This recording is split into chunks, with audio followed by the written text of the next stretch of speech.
Você está ouvindo Pizza de Dados, o podcast brasileiro sobre ciência de dados.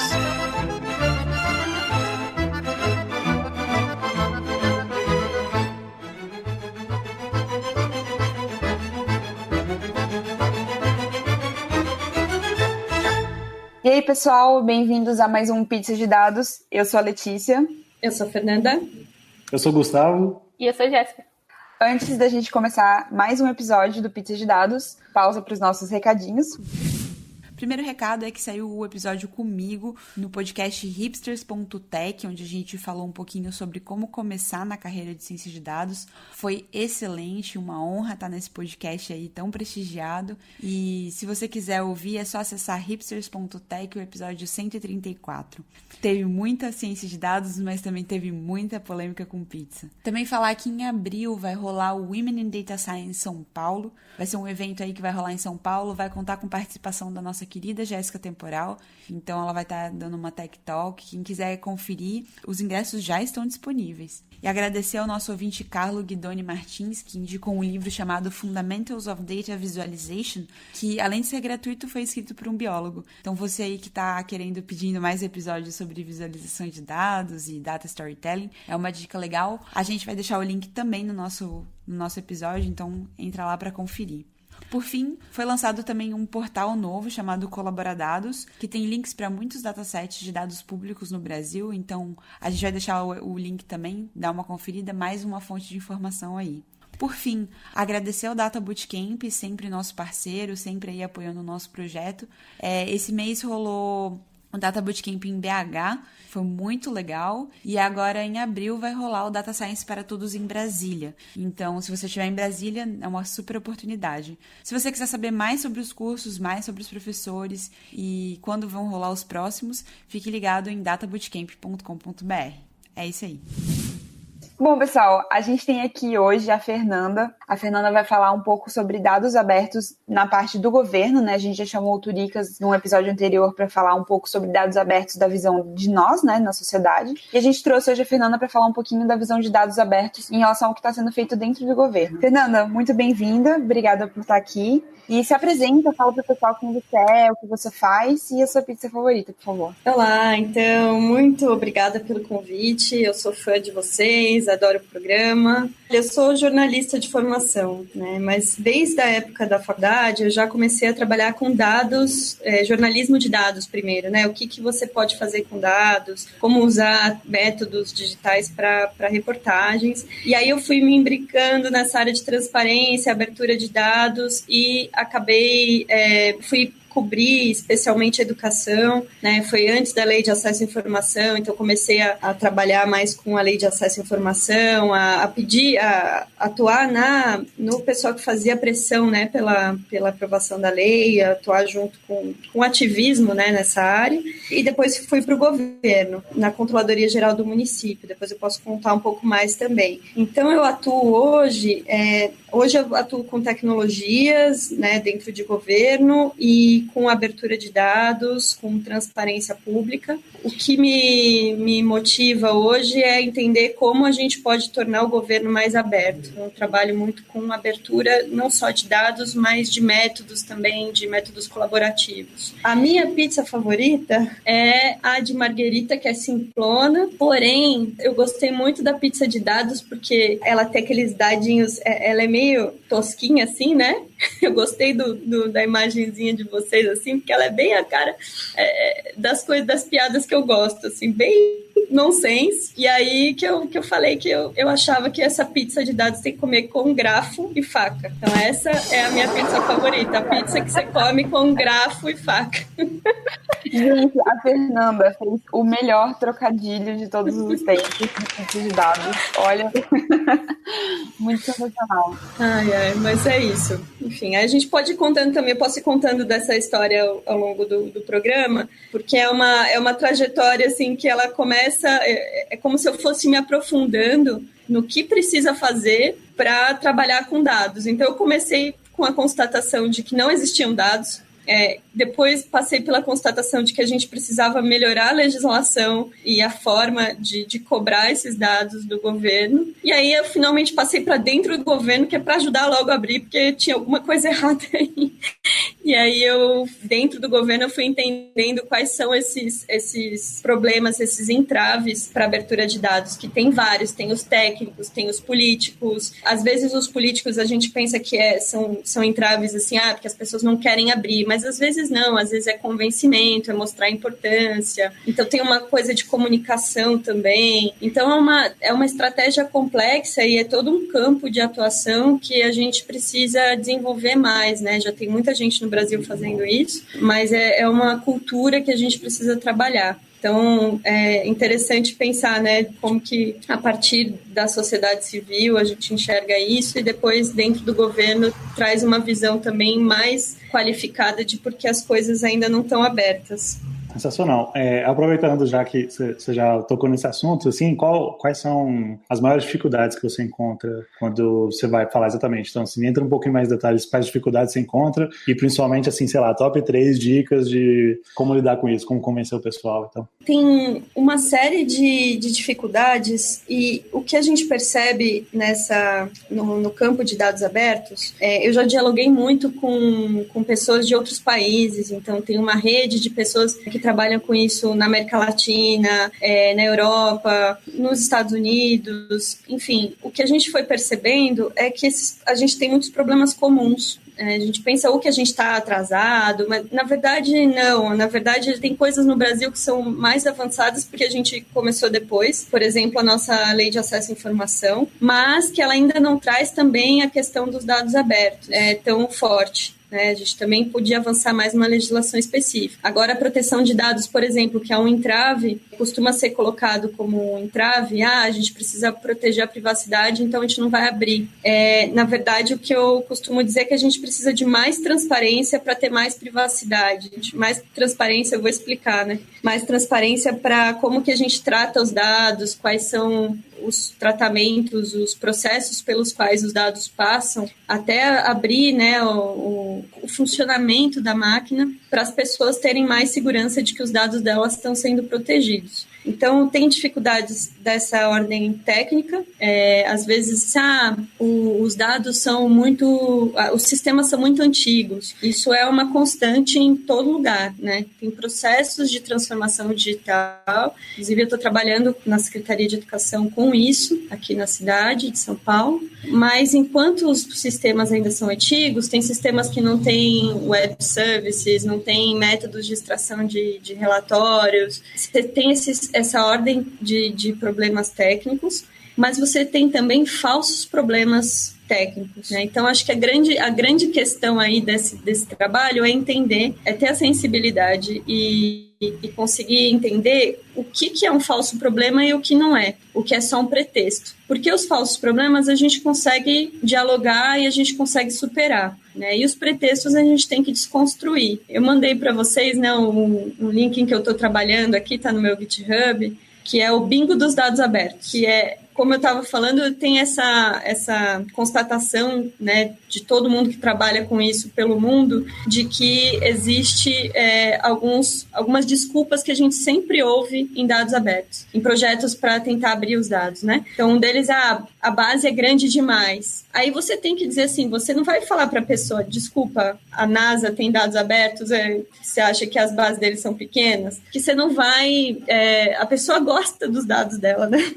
A pessoa tem apego, ela acha que o que ela trabalha é a coisa mais complexa do mundo. Então, você não vai falar para ela, desculpa, isso daí é nada perto de outros dados abertos que tem por aí. Mas você vai falar, não, olha, existem formas, por que a gente não trabalha primeiro com um sample dessa base, a gente pega uma amostra, vai mostrando que é possível, né? Isso é uma forma, uma estratégia de fazer. Não sei se vocês já viram isso para outras questões também, né? Questão de gênero nos debates, que as pessoas falam que não tem mulher porque aí tem uma série de desculpas que costumam dar, a gente convidou, mas nenhuma podia, ou então não tem mulher nessa área.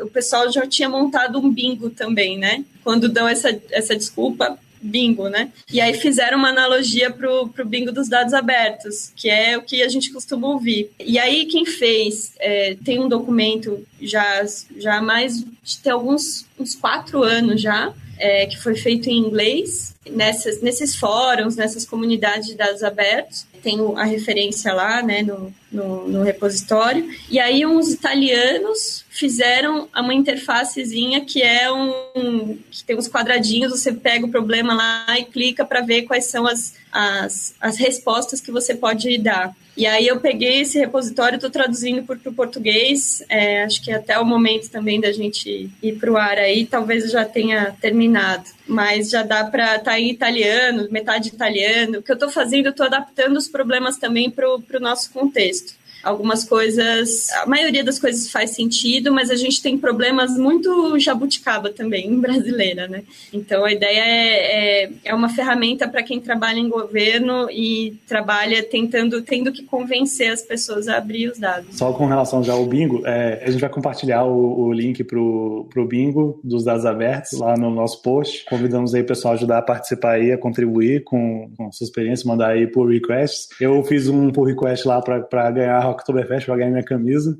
Mas eu não sei falar italiano. Aí eu botei no Google Translator e dei uma ajustada, assim, só pra ver se, né, ficava... ok, eu tenho que saber falar italiano? Não, eu vou colocar, eu acho que eu não coloquei lá, eu vou colocar no repositório o link, tem um Google Docs que fizeram em inglês, que foi a origem desse italiano. Eu acho que os italianos, eles também já adaptaram. E aí o que eu vou fazer, eu já tenho acho que para facilitar para o pessoal colaborar, eu vou fazer já a lista dos títulos em português que eu já compilei, né, desse trabalho.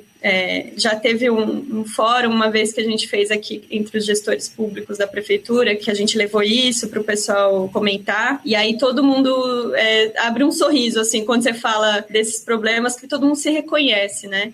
Tem um que é muito comum, assim, que tenho medo do que vão fazer com o dado, porque o pessoal não vai saber interpretar o dado. Esse é muito comum, assim. E o pior é que, assim, não é mentira, né?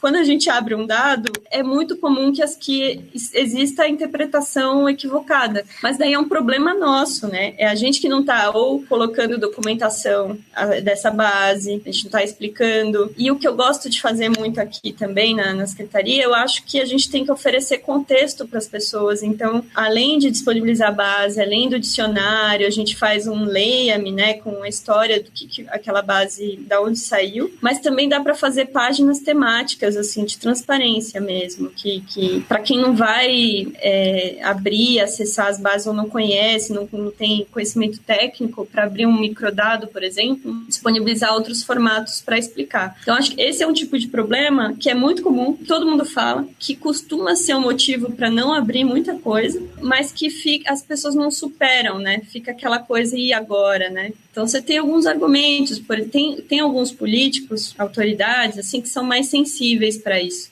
Eles têm a visão de que se eles abrem, eles conseguem se proteger mais. Por exemplo, abrir a questão da alimentação escolar. O secretário de Educação da cidade de São Paulo abriu tudo que tinha aqui.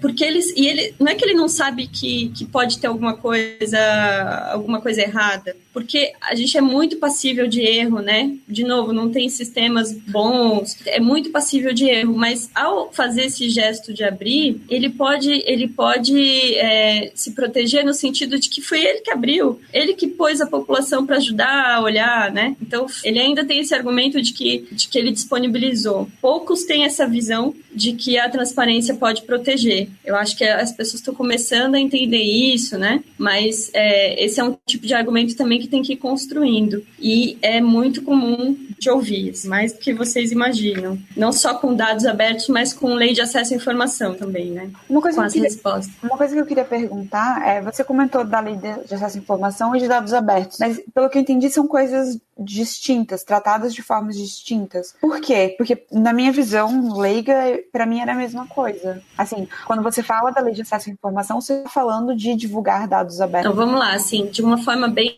geral, o que a lei de acesso à informação faz é garantir um direito que estava na Constituição. Então, na Constituição de 88, você já tinha o direito de acessar informações do Estado. Então, o que acontecia é que se você fosse lá numa repartição pública com um papel de pão escrevesse eu quero informação tal, você podia e você tinha esse direito. O problema é que não estava regulamentado, então dificilmente você teria essa resposta, porque não tinha quem era responsável, o prazo, não tinha nada disso. Então, era uma roleta russa, assim, você pode ter ou pode não ter a resposta. Aí, o que aconteceu com a Lei de Acesso à Informação é que ela estabeleceu para todos os órgãos públicos, todos os poderes, todos os níveis, esses prazos, esses responsáveis, o que acontece se você não tem informação, e aí isso daí foi sendo implementado e tem funcionado. A lei, ela traz dois conceitos. Ela traz o conceito de transparência passiva e transparência ativa. A transparência passiva é quando o cidadão pergunta para o governo. Então, é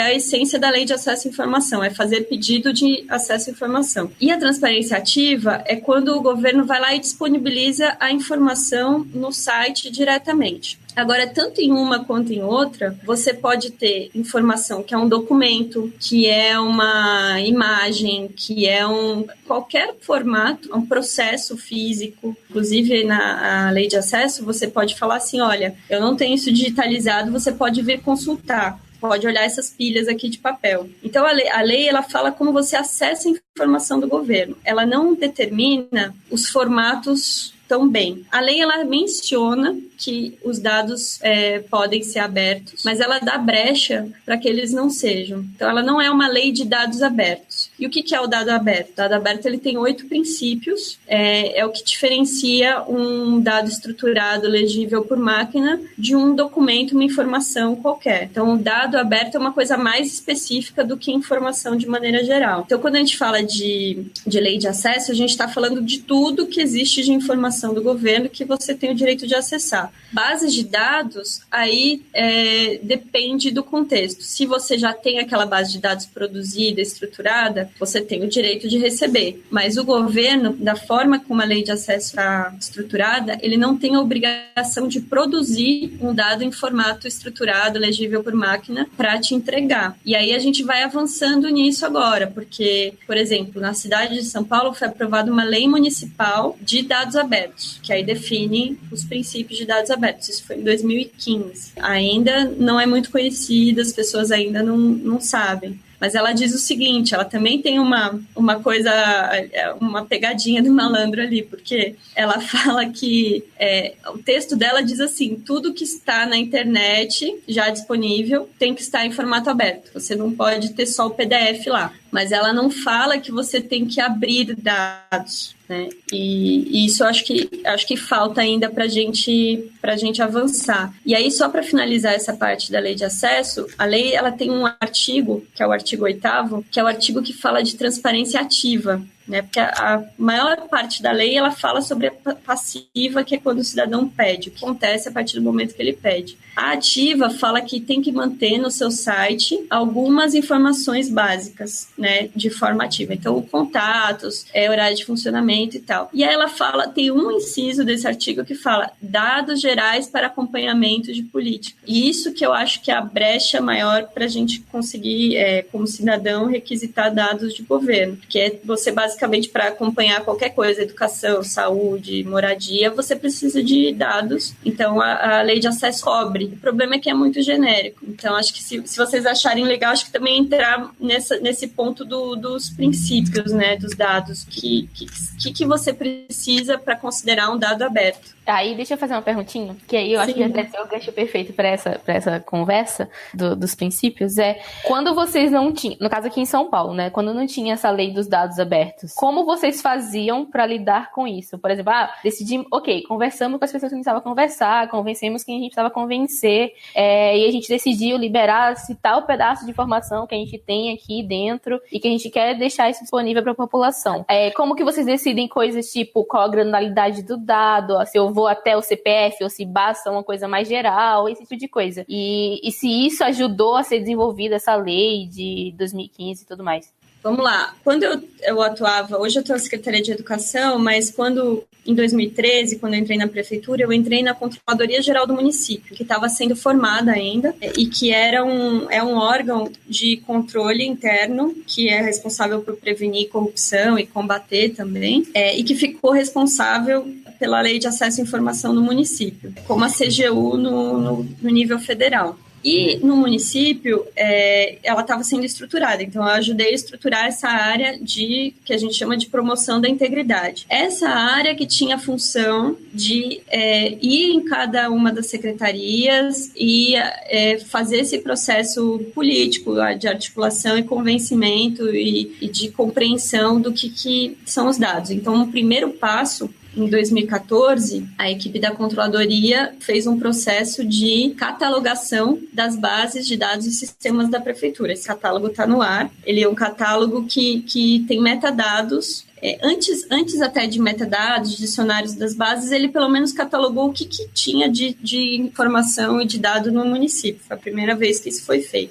Isso entrou como um decreto. Não é algo que a lei de acesso à informação já trouxesse como necessidade. Inclusive, eu acho que quando fizerem, a gente tem que fazer como sociedade uma lei de acesso à informação 2.0, tem que ter isso daí. É um catálogo, a necessidade de catalogar os sistemas e bases de dados que o órgão tem. Aí esse primeiro passo ele foi importante para entender assim, o nível de maturidade que a gente tinha dessas bases e começar a pensar em estratégias para abrir. Na Controladoria, a gente fez um projeto que é muito replicável, assim, porque ele não envolve custo nenhum, que é o Café Hacker. O Café Hacker, ele é uma metodologia que a gente fez como se fosse um debate, mas ele é um debate estruturado. Então, o primeiro Café Hacker que a gente fez em 2013 foi no auge das manifestações lá de junho, que estavam pedindo transparência do sistema de transporte. Então, a gente falou assim, olha, como Controladoria, né, a Secretaria de Transporte com essa bucha, né, o prefeito com essa bucha e o debate público rolando. Quanto que as empresas ganham de lucro, como que é formada a composição da tarifa, nada disso estava assim tão transparente ou aberto.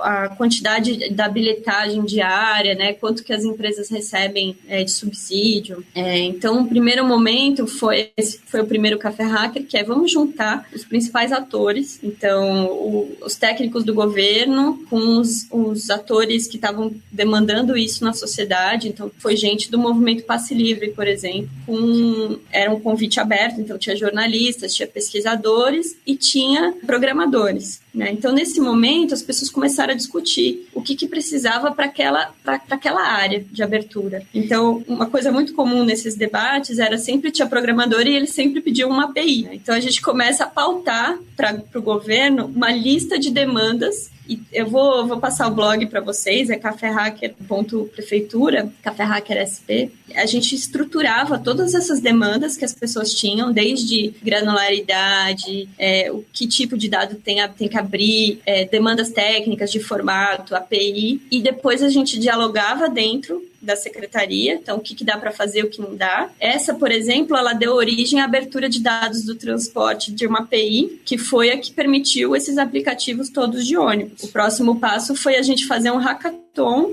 que aí o Cadê Meu Ônibus surgiu depois do hackathon. E todos os Citymapper, Moveit, que vieram, eles consumiram essa API. Mas naquele dia, por exemplo, os técnicos falaram, não dá para fazer API, a gente não consegue, não tem estrutura para isso. O pessoal falou, não, dá, vamos lá, e marcaram reuniões depois, né, o chefe de gabinete, que é o Ciro Biderman, na época, um professor da GV, super pró-transparência e pró-abertura, mas estava lá com a bucha para resolver também, né? Então, não era só uma questão de vontade política. Mas esse tipo de debate ele é muito importante porque a gente consegue internalizar as demandas, o que a sociedade precisa. Lá no Reino Unido, eles fizeram esse processo, eles abriram muita coisa, né? Acho que foi um dos países que mais abriu dado, assim, e antes, né? E aí, o que eles falaram depois, eles, puxa vida, 3, 4 anos depois que a gente abriu tudo isso, a nossa avaliação de que ninguém está usando, o que a gente fez de errado, né? E aí eles começaram, como é que a gente envolve as pessoas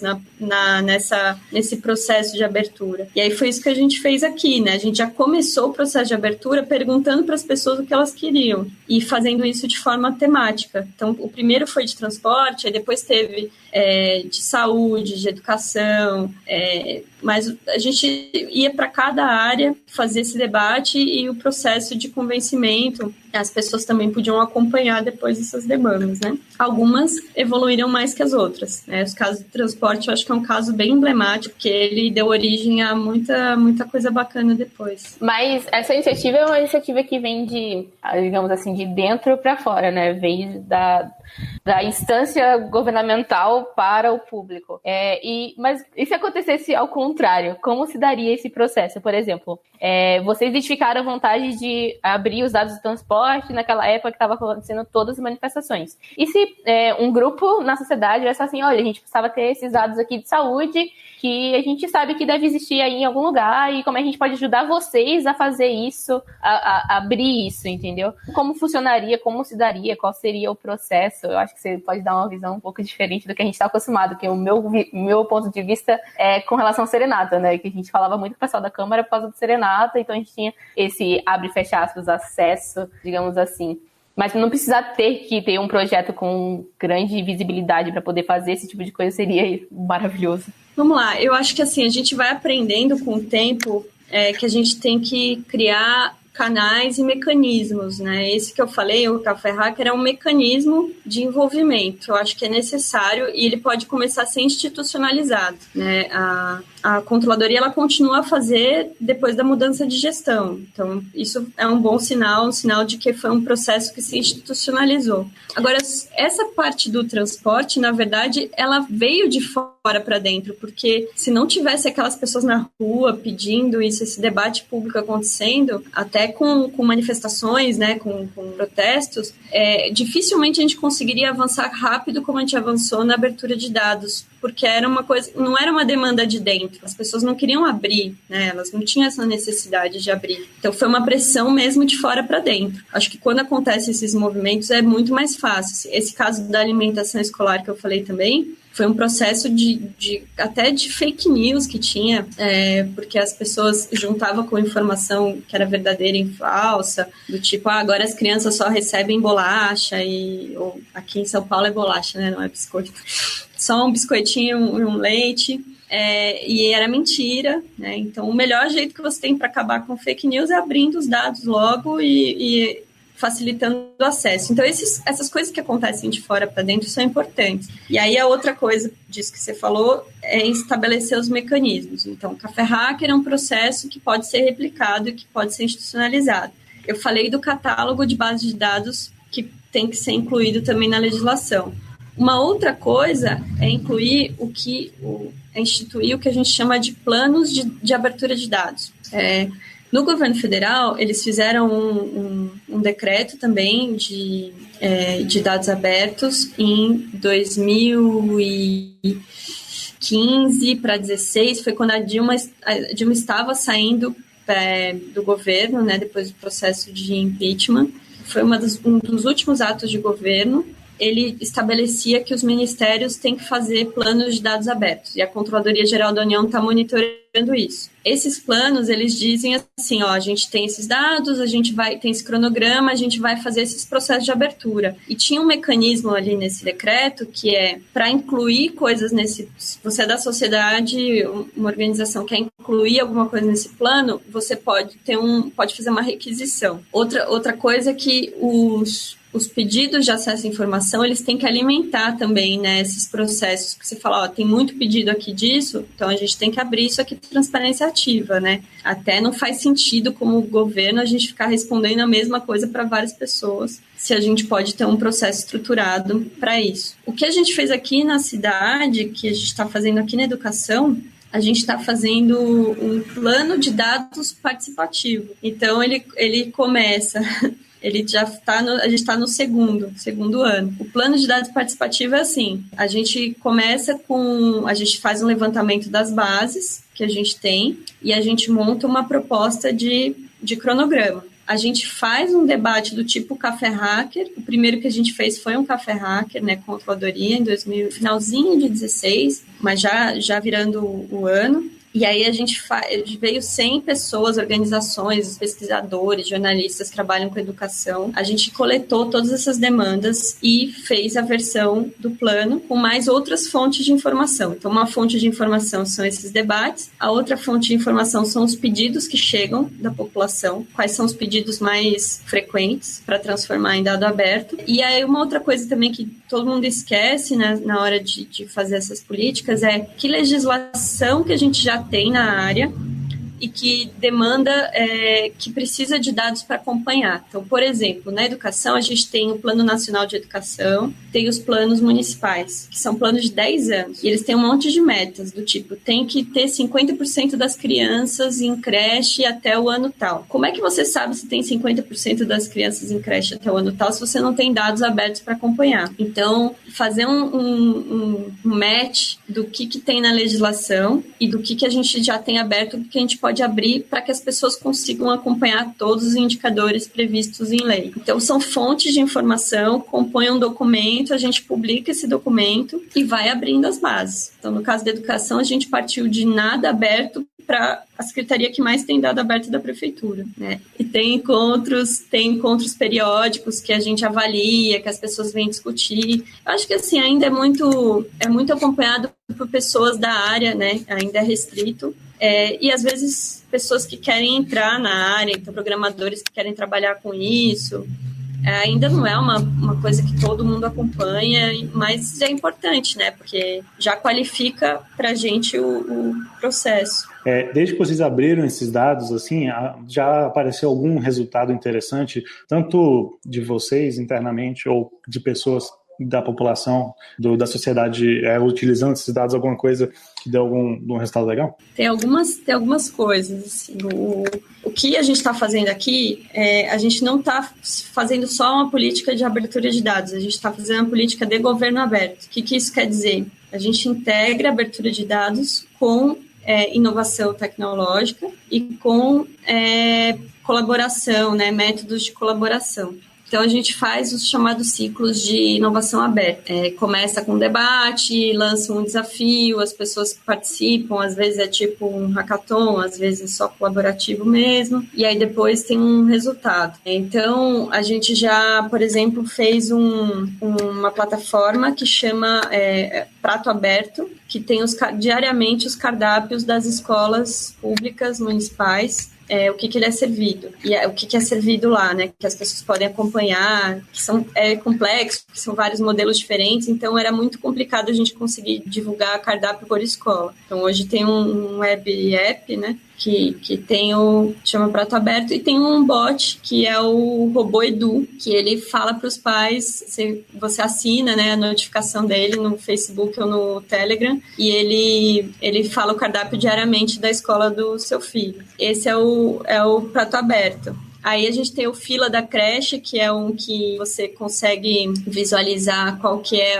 a diferença da fila numa região que é perto do seu trabalho, perto da sua casa, porque aí, se você é um pai que está querendo entrar na fila, né, e é um problema aqui na cidade, que a demanda é muito grande, então enquanto que essa demanda está sendo tratada, né, estão sendo abertas novas vagas, tem que lidar com o problema da fila também. Aí tem uma questão também que são os jornalistas usam esses dados abertos, né, a gente já teve, por exemplo, uma reportagem que falou sobre alguns casos de aluguel que estavam acima do mercado, do valor de mercado daquela região. Então, isso gerou uma notícia. Depois você consegue, como secretaria, você consegue investigar também, porque você tem a sociedade ajudando a olhar, né, para as coisas que são muito gigantescas aqui. Então, você tem vários exemplos de reportagem que já usaram os dados abertos, e essas aplicações que a gente está fazendo de forma colaborativa. Mas eu acabei não falando dos princípios, né, dos dados abertos. Não sei se vocês querem...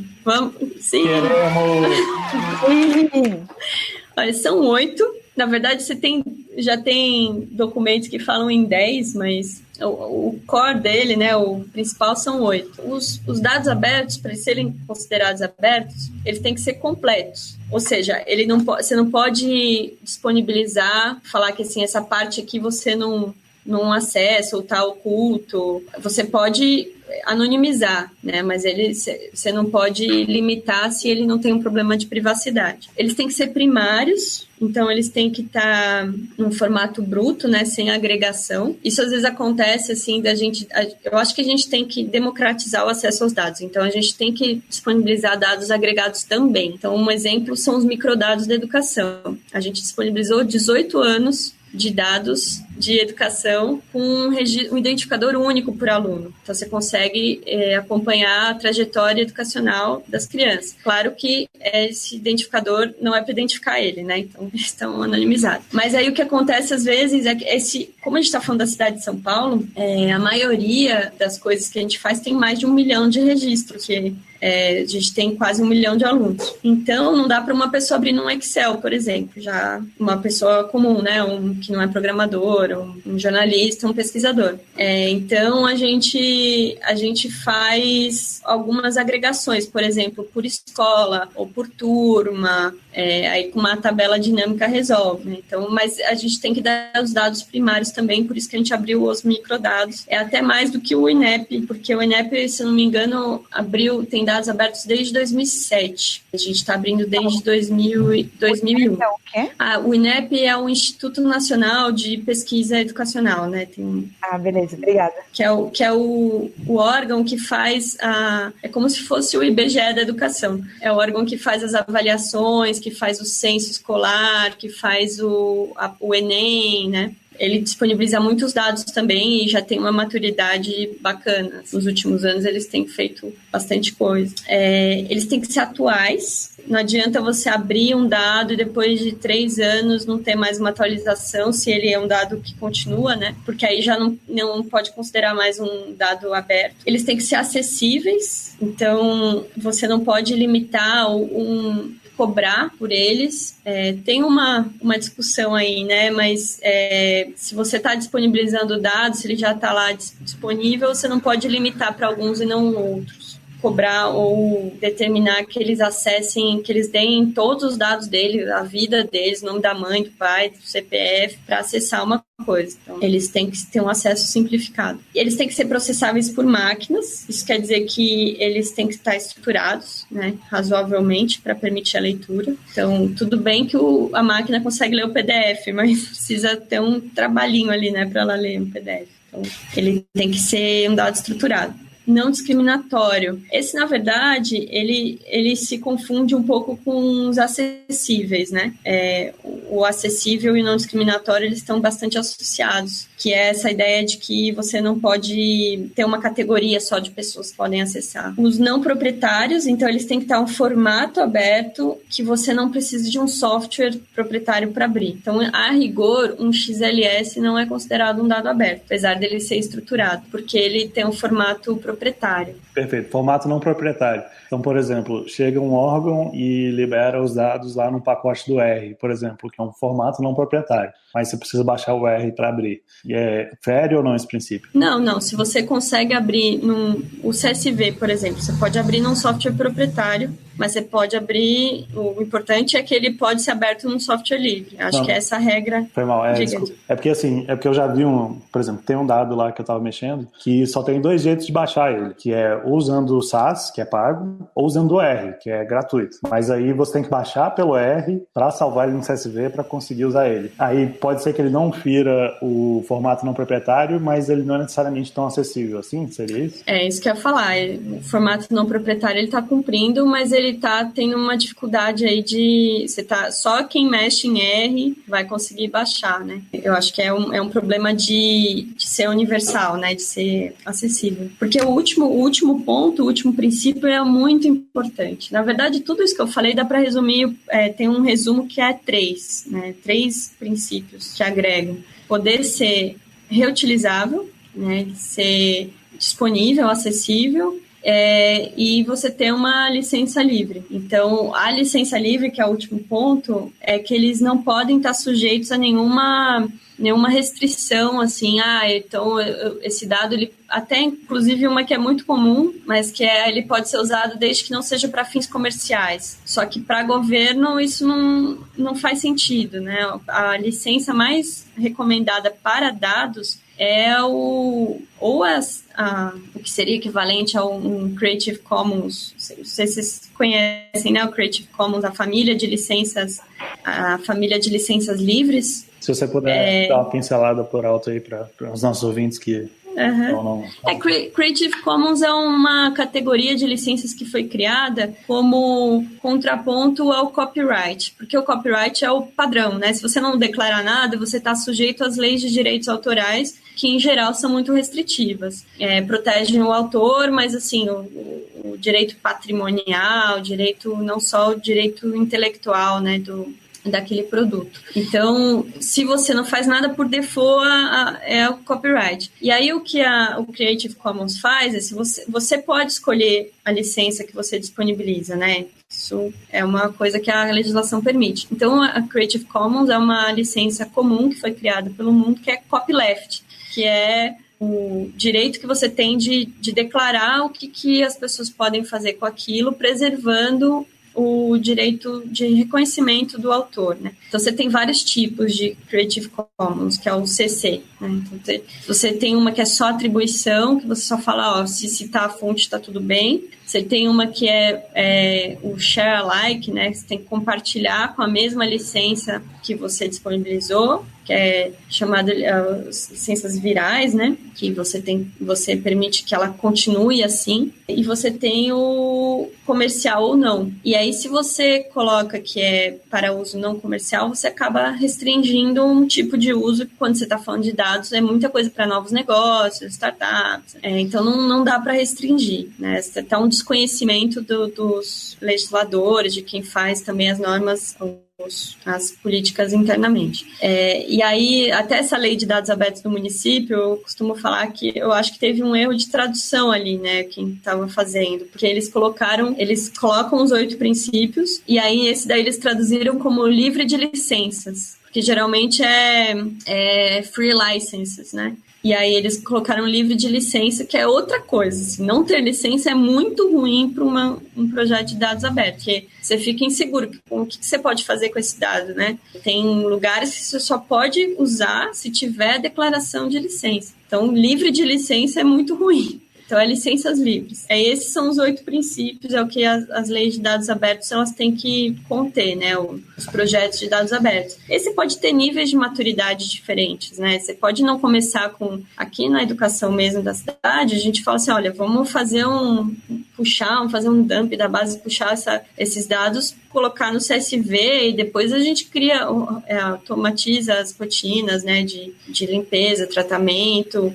Vamos começar de algum lugar e a gente vai ampliando a maturidade. Mas, no mínimo, ele tem que ser estruturado, um software não proprietário e com uma licença livre. O Open Data Index, que é mantido pela Open Knowledge, eles consideram esses 3 maiores parâmetros, né, maiores princípios, né? E aí a galera usa isso para poder dizer, por exemplo, quais são os países com mais dados abertos dentre aqueles, 180 que eles têm dentro lá no index deles e tal. Então é bem importante levar isso em consideração e, tá sendo usado no mundo inteiro essa conversa sobre o que é dado aberto ou não, né? Sim, tem uma coisa que além desses princípios, você começa a ter umas complexidades que são muito importantes, que é, por exemplo, dados abertos conectados, o linked data, né? Que é você poder ter um vocabulário comum de dados, então que os dados possam se comunicar e ser linkados na web. Então você consegue conectar, você tem dados de meteorologia aqui na cidade e aí você coloca no vocabulário, nos metadados deles, identifica esses dados e aí um sistema de um outro país que está usando alguma coisa consegue reconhecer que aquilo são dados de meteorologia. Isso é muito mais difícil de atingir, esse nível de maturidade é mais difícil, então a W3C, por exemplo, tem um grupo de trabalho que produziu um Data on the Web Best Practices, né, as boas práticas de dados na web, que estabeleceu 35 boas práticas para chegar nesse nível de maturidade, e eles estão traduzindo, estou participando desse grupo de trabalho que traduz esse documento para o Brasil, porque ele já está homologado, né, é um documento oficial da W3C. Então, ele tem um intuito assim, de ajudar os publicadores de dados, no caso os governos, a implementar esse nível de maturidade dos dados. A questão do Open Data Index é legal porque até agora ele media países, né? E a gente falou muito aqui de município, né? Estou numa cidade e eu acho que o maior gargalo do Brasil, de um país com as dimensões do Brasil, é chegar nesse nível de abrir os dados nas cidades e nos estados também, que isso a gente não mede ainda, né? O Open Knowledge começou a fazer, ele fez algumas cidades já na última edição, já teve um ranking, mas a gente tem que começar a criar esse hábito, porque onde as políticas públicas estão acontecendo no Brasil é nas cidades, é nas prefeituras, né? Então, educação, a saúde é um caso à parte, porque tem um sistema nacional de saúde, que é o SUS, e que tem um sistema que todo mundo tem que usar. Então, os dados já estão mais ou menos estruturados. Agora, na educação, não. Cada secretaria tem a sua, tem o censo escolar, mas a gente também tem... O censo escolar, ele pega um mínimo de informação anualmente. Mas aqui, olha só, eu falei, quando a gente faz um processo de mapeamento, a gente tem 65 temas de dados, alimentação, avaliação, de coisas que são específicas da cidade que não vai ter em outro lugar. O MEC não vai ter esses dados, por exemplo. Então, a gente precisa começar a falar mais de como monitorar os dados abertos das cidades, né? No começo do episódio, você falou que tem redes, né, para discutir essa questão de dados abertos e tal. Essas redes, elas são públicas? Tipo, a gente poderia entrar e tentar ajudar? Ou elas são fechadas para pessoal que está trabalhando na parte do governo? Como é que funciona? Tem as duas coisas, né? Tem alguns grupos que são informais, que são, por exemplo, a comunidade. Eu acho que a Jéssica está lá, não sei se vocês estão também. Grupo de dados abertos do Brasil, no Telegram, por exemplo. Tem 1.000 pessoas lá, discutindo questões de dados. Aí tem gente de governo, tem gente de sociedade civil, interessados. Eu acho que é um grupo interessante porque ele emergem dali questões, dificuldades, temas que estão acontecendo agora, discute estratégia, né? Mas é um grupo informal, né? Quando eu mencionei dessas redes, eu estava falando mais especificamente de algumas que eu participei ou que eu participo, que são... foi até uma rede que chama... da Organização dos Estados Americanos. É uma rede de... tentando lembrar o nome em português aqui, que é Open Government Fellowship, né?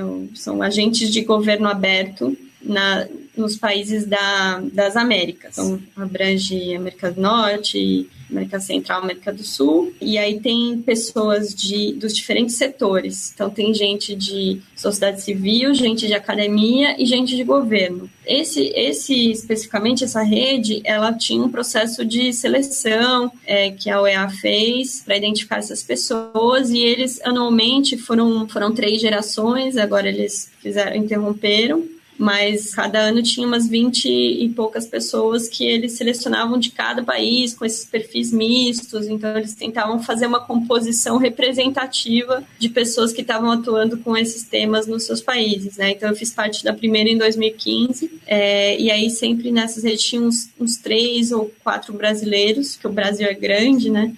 No México também tem muita coisa, e aí a gente tinha essa intenção de trocas, de desenvolver projetos conjuntos. Então, o meu grupo, por exemplo, a gente se dividiu em grupos, o meu pensou em metodologias para replicar laboratórios de governo aberto nos países, né, a partir de alguns laboratórios que já existiam. Enfim, tem outros temas sendo tratados lá. É sempre assim, temas de fronteira, o que as pessoas estão fazendo e o que ainda falta fazer. Então, abrir dados da justiça, isso é um problema comum em todos os lugares, né? O que menos avançou até agora nas leis de acesso à informação pelo mundo é o sistema de justiça, que é muito opaco. Então, depois o legislativo, e aí depois acho que o executivo é o que mais conseguiu avançar, é o que mais tem impressão, o que mais tem... Aí o legislativo também tem as suas especificidades, né? O Congresso Nacional tem dados, as câmaras legislativas, né, municipais menos. Enfim, e aí essa foi uma rede da Organização dos Estados Americanos, então de governo aberto. E aí tem uma outra rede da qual eu faço parte, que é do Open Data Institute de Londres, que é um instituto que tem muita referência de dados abertos, foi fundado pelo Tim Berners-Lee. Então, tem tudo que eles fizeram vinculado ao Ministério de Relações Exteriores lá, mas é uma organização privada, e eles fazem, então, muito documento de referência sobre como, desde dessa parte que eu falei, toda a política, de como abrir dados, de boas práticas, até a parte mais técnica. Então, eles têm validadores de dados para checar se o CSV está com os parâmetros. Então, tudo isso está disponibilizado lá no site do Open Data Institute. E aí eles criaram uma rede que chama Open Data Leaders Network, que são representantes de governo que estão fazendo trabalhos interessantes nessa área ou estão liderando projetos nessa área em governo e para se comunicar também, né? Que esses momentos de troca são muito importantes, né? Que é lá que eu percebo, por exemplo, que o cara da Croácia está com os mesmos problemas que eu, ou que já superou algumas coisas que eu ainda não superei. Essa rede é menor, ela tem, assim, por ano eles chamavam umas 6 pessoas que iam lá para Londres. Então eu fui em 2016, fui lá para uma imersão também para trocar experiência e para a gente levar as coisas que a gente está fazendo também. Que tem essas coisas que eu falei, de café hacker, de transparência, de participação no plano de dados abertos, já são algumas respostas para problemas que eles têm e que a gente está fazendo aqui. Acho que a América Latina tem muita coisa mais interessante de participação do que os países da Europa e do que os países da América do Norte, né? Eu fui nos Estados Unidos para falar de governo aberto numa reunião na Casa Branca com a equipe de governo aberto da Casa Branca. Foi em 2015, fui para Washington lá e aí eu ouvi deles o seguinte, eles falaram assim, não, eles começaram a anotar as coisas que a gente estava falando, porque eles falaram assim, olha, a gente estava falando sobre oficinas que a gente fez aqui na cidade para a sociedade civil temáticas, então lei de acesso à informação e direitos humanos, lei de acesso à informação e moradia, porque as pessoas não conhecem a lei de acesso à informação e agora elas estão começando a conhecer, mas assim, se você fala que vai fazer uma oficina de LAI, ninguém vai, rima, né? Lá e ninguém vai, porque ninguém sabe o que é. Agora, se você fala que é uma oficina para como pedir informação sobre educação, as pessoas que trabalham com educação vão. Então, algumas metodologias como essas, né, que a gente ensina as pessoas a fazer os pedidos, ou outras coisas também sobre implementação da lei, eles falam assim, olha, a nossa lei de acesso é dos anos 60 e a gente não tem esses mesmos mecanismos que vocês têm agora. Então, tem coisas que a gente ensina e tem coisas que a gente aprende. E a gente fez algumas missões técnicas, né, de entender como é que faz ou de fazer essas trocas. Então, esse momento que eu fui para a OEA em 2015 foi importante porque eu aproveitei essa mesma viagem para fazer alguns encontros. Então, da província de Distrito de Washington, cidade de Boston, Nova York, então órgãos públicos, sociedade civil. Então, essas trocas... Aqui, por exemplo, a gente abriu a base do IPTU na cidade. Acho que foi a única cidade brasileira que está com a base aberta. Eu não sei de outras. Foi um baita processo de negociação política que envolveu muita gente, várias secretarias, né? Tinha gente trabalhando por isso. Mas, assim, quando você fala a primeira vez, vamos abrir os dados do IPTU, imagina, isso é impossível, vocês estão malucos. Mas aí você fala, olha, Boston faz há muito tempo, e eles fazem assim, ó, você abre a base de dados de Boston e mostra, mas é Boston, a gente está no Brasil, imagina, aí você mostra que, sei lá, o Uruguai fez também, não dá para dizer que se o Uruguai fez, a gente não consegue fazer, mas é muito pequeno, então a questão de ter as práticas internacionais é um grande instrumento de convencimento das pessoas, né? E aí tem a coisa do pioneirismo também. Você vai ser o primeiro prefeito, o primeiro governador que fez isso no Brasil, né? Que nem em Nova York. Então, pode parecer uma coisa meio alheia, né? Uma coisa meio fora da realidade nossa e buscar exemplos de fora, mas na verdade é um grande habilitador assim, para os projetos. É muito estratégico fazer isso. Tanto dos vizinhos nossos aqui que estão perto, às vezes estados diferentes, mas países também da Europa, até mais distantes, que já fizeram isso antes. Né? Incrível, assim... Esse é o momento que a gente para e fala que a gente é seu fã, que assim, seu trabalho é incrível, a gente gosta pra caramba, assim, eu pessoalmente, eu trabalhava em consultoria de gestão pública antes, né, então assim, eu passei 2016 em Goiânia, em 2017 lá em João Pessoa, na Paraíba, doido pra abrir os dados de educação, mexendo só com os dados de educação de lá e tal, doido pra abrir, toda hora eu ficava falando lá com eles, velho, vamos botar isso aqui, velho, tinha mais gente que devia mexer nisso aqui, velho, vamos mandar esse Excelzão aqui lá na internet, pá, e doido pra fazer isso, e assim, só que, né, eu não tava lá pra fazer isso, eu tava lá pra fazer outras coisas. E aí, acaba que, assim, né, entre trabalhar e fazer o que eu tinha que fazer, eu acabava focando nisso. E aí, assim, até quando eu vi você abrir os dados do município de São Paulo, da educação, lá de São Paulo, no Twitter, foi loucura, assim, até botei lá, meu Deus, meu sonho realizado aqui, tal. Verdade, então, verdade. Aquela coisa, assim, que realmente, não, sinceramente, sério, tudo incrível. Aí... Mas você sabe que tem umas coisas, assim, né, quando a gente fez o primeiro encontro, primeiro que as pessoas não acreditavam, né, que isso estava sendo feito ou que a gente ia fazer. Quando a gente falou a primeira vez que ia fazer, duvido, né? Mas depois que começou a acontecer, você falou, não, tá aqui, 18 anos. Teve uma doutoranda que chorou, né? Que ela falou, eu tô trabalhando nisso há muito tempo, eu não achei que fosse possível, que eu ia conseguir fazer isso. Pessoas que acompanham, que precisam muito de dados, assim, é um trabalho de formiguinha, mas a gente acompanha, né, a saga que é para conseguir, o que as pessoas passam para ter acesso. Eu já estive do outro lado também, eu já sei o que é isso. Então, realmente, assim, às vezes a gente se surpreende que acha que tá fazendo as coisas e ninguém tá vendo, mas depois começa a aparecer, né, os casos. Não, exatamente, assim, do lado que eu tava, né, apesar de estar meio que dentro, né, fazendo consultoria pro governo, tipo, eu vi, assim, eu saí, assim, quando eu mudei de emprego, eu saí, assim, com uma opinião totalmente, tipo, não tem como, é impossível. Quando eu vi que vocês conseguiram, eu ficava assim, meu Deus, como que esse pessoal fez isso? Tipo, sério, inacreditável, sério, eu quase abri um champanhe aqui.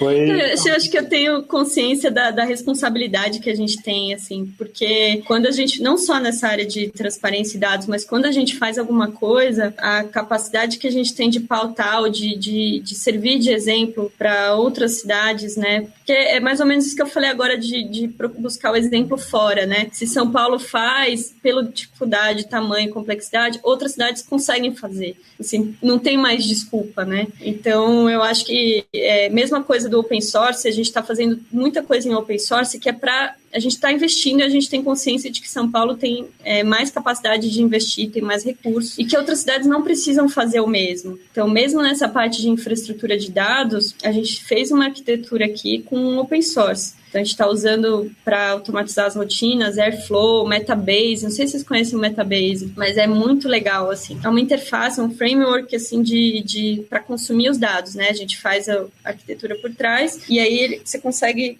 fazer dashboards, relatórios para consumo interno, e agora a gente vai fazer o público, para as pessoas conseguirem consumir os dados abertos com uma interfacezinha, assim, filtro, faz download e tal. Essas coisas, a gente está fazendo tudo open source, né? Então, até o pessoal do Metabase publicou a versão em português agora, porque a gente estava usando. E a gente falou, muita gente vai usar em português e tal. Software livre, né? Coisa linda, tem isso, tem esse poder. E aí a gente quer muito que as outras cidades façam também. Então, acho que o envolvimento das pessoas, você tinha perguntado, né, a Jéssica, o que dá para fazer do lado de fora, além de demandar, eu acho que quando os projetos são open source, também dá para contribuir com as ferramentas, né? Com as interfaces, com as ferramentas que estão sendo usadas. Não, sim, show de bola. Assim, tanto de gente do governo que eu vi querendo comprar clique, viu, pagando para a fábrica de software,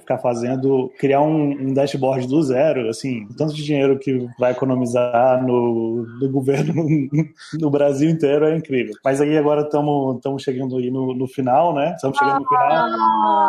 Não acredito! Mas já. Pois é, eu tenho que encerrar por questão de tempo, senão vai ficar muito longo. E aí, só para encerrar... pouco. Mas é bom que sobra mais papo pra gente falar uma próxima vez, né? Então a gente Com certeza. isso. Mas a verdade é que a gente fala isso pra todos. Assim. A gente fala isso pra todo mundo, até agora ninguém voltou. Mas é porque tem muita gente pra chamar, não é por falta de verdade.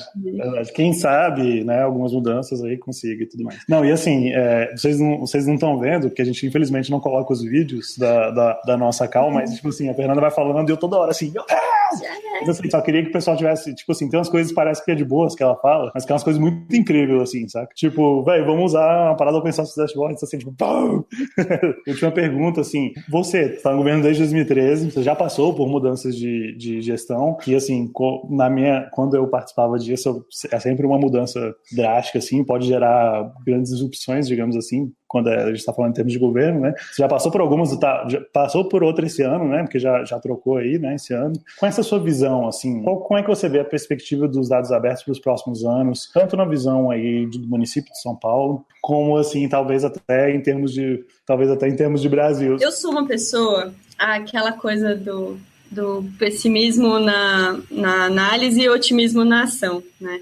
Eu acho que a gente tem que ter o pé no chão, de entender o que está acontecendo, mas continuar fazendo, né? A gente não vai parar de fazer por causa disso. Aqui no município, a gente tem que ter a sorte, a gente tem que encontrar os aliados, que eles sempre vão existir, os internos, tem os hackers da burocracia, tem que se juntar com essas pessoas, né? Não fiz nada disso sozinha, tem muita gente fazendo junto. Mas a outra coisa também é autoridades sensíveis para isso. Então, aqui no município, o pessoal ficou com muito medo, assim, de fora mesmo, sociedade civil, quando teve a mudança de gestão. Mas já tinha um trabalho consolidado, já tinha algumas estruturas, assim, ranking do MP, né, do Ministério Público, da CGU. Então, se você retrocede, fica ruim politicamente. Então, essas coisas a gente vai construindo e as autoridades também têm sensibilidade para isso. O secretário de Educação, por exemplo, já falei dele, eu elogio publicamente, porque eu acho que merece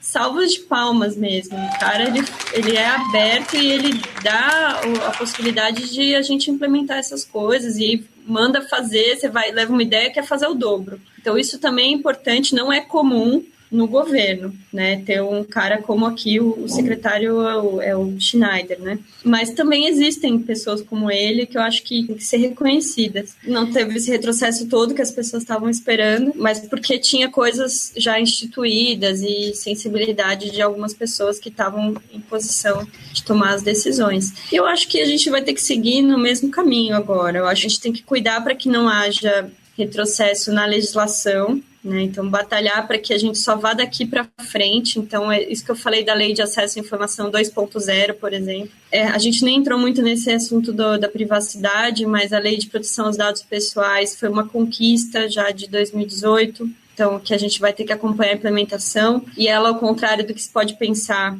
a gente tem que ficar atento, porque já tem conversas, assim, no sentido de que isso vai limitar a abertura de dados, de que agora não pode abrir tal coisa porque é protegido. Não é verdade, mas isso vai entrar para o bingo assim, fortemente. A gente tem que cuidar para que não haja retrocessos na legislação, né? Então, todas essas leis que a gente já avançou, a gente tem que continuar com elas. A Lei de Proteção de Dados Pessoais, por exemplo, e a implementação dela, porque ela vai ajudar a abrir dados com segurança. Quando a gente abre uma base de dados que tem dado pessoal, o risco que a gente tem é de retroceder mesmo, né? Porque está errado e porque as pessoas vão reclamar com razão. Então, vamos olhar com cuidado para a questão da privacidade e tentar aprovar uma lei de acesso à informação 2.0, porque ela vai ajudar a garantir essas conquistas e avançar em questões como formatos de dados abertos, instituir os planos de dados abertos, catálogos. Acho que a atuação da sociedade agora deve ser nesse sentido, né? Garantir as conquistas e tentar avançar mais nos requisitos, né? Nas questões para avançar a qualidade dos dados e abertura também. Instituir obrigações de fazer planos, de promover a participação nesse sentido. Sim, show de bola, assim, realmente, acho que é isso que você falou, assim, as instituições, tanto governamentais como não governamentais, né, tem um papel muito grande de desempenhar nisso aí, não deixar haver esse retrocesso e continuar esse avanço aí. Então, Fernanda, queria agradecer muito sua participação. Foi incrível. Foi um dos episódios mais incríveis que a gente teve até agora, assim, se não o mais incrível. Todos são muito legais. E, assim, eu tava há muito tempo já querendo chamar você aqui, fazer esse episódio e, tipo, sério, e 1000 vezes melhor do que poderia imaginar. De qualquer forma, terminando. Gustavo Muito Tiete. obrigado, tietando forte aqui. De novo, agradecer a Fernanda, agradecer aos nossos parceiros, o Data Bootcamp também, que tá aí sempre apoiando a gente. Valeu, Data Bootcamp. E é isso, basicamente. Aí, tchau, galera. Tchau, obrigada. Ai, tá vendo? Eu me comportei, eu não fiz nenhum trocadilho relacionado a dados. Não acredito. Aquele que a gente sempre ouve, você tem dado em casa, isso aqui. Você acabou de ouvir mais um Pizza de Dados. Você pode encontrar mais episódios no iTunes ou em seu agregador favorito. E nos seguir no Twitter em @pizzadedados para mais novidades quentinhas. Tchau!